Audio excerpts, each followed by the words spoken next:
Welcome back. સૌરાષ્ટ્રમાં ખેડૂતો ફરી ચિંતામાં મુકાયા છે અને આ વખતે કારણ છે શાકભાજીના ગગડેલા ભાવ. રાજકોટ સહિત સૌરાષ્ટ્રમાં શાકભાજીનું ઉત્પાદન વધારે છે અને આ ઉત્પાદન વધારે હોવાના કારણે શાકભાજીના ભાવ હાલ તળિયે પહોંચ્યા છે, જેનાથી ખેડૂતોને જે મજૂરીનો ખર્ચ છે તે પણ નથી નીકળી રહ્યો. આ હકીકત છે.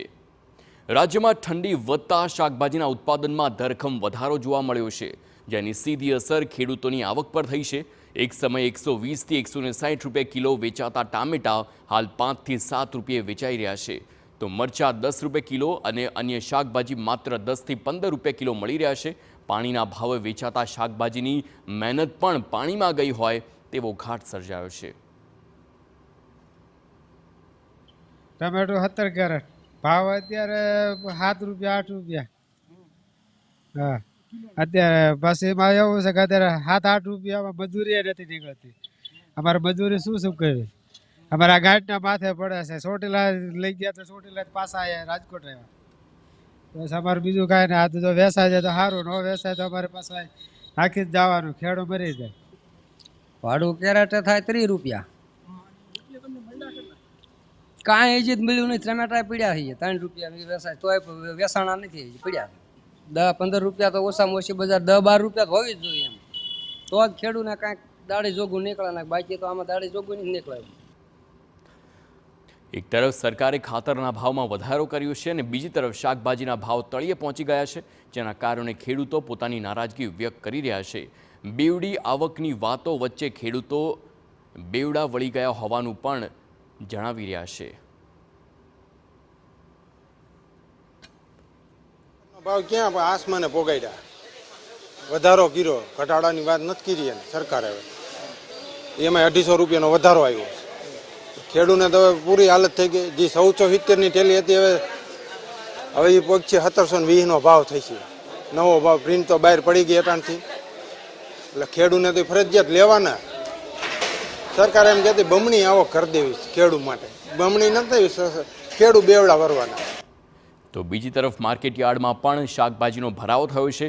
ઉત્પાદન વધતા યાર્ડમાં વેપારીઓ શાકભાજીની ખરીદી ટાળી રહ્યા છે. કેટલાક વેપારીઓએ ખરીદેલી શાકભાજી ન વેચાતા પાંજરાપોળમાં આપી શાકભાજીનો નિકાલ કરવા તે મજબૂર બન્યા છે. માલનું ઉત્પાદન જ એવડું થયું. પછી બધું 1.5-2 રૂપિયા કિલો, 2-3 રૂપિયા, 2-3 રૂપિયા. કાંઈક 40% વેચાય હારો હારોમાં. 40% હારો હારો માલ વેચાય છે. 60% ગૌશાળામાં સેવાભાવી માણસો નાખે યાર્ડમાંથી. ખેડૂતનો માલનો નિકાલ કરી દે. કોબી, ગાજર, ફુલાવર, ટમેટા. આમ શાકભાજીના ભાવ તળિયે પહોંચતા ઉત્પાદન માથે પડી રહ્યું છે. ખેડૂતો મજૂરી ખર્ચ નીકાળવા માટે નીચા ભાવે પણ શાકભાજી વેચવા મજબૂર બન્યા છે.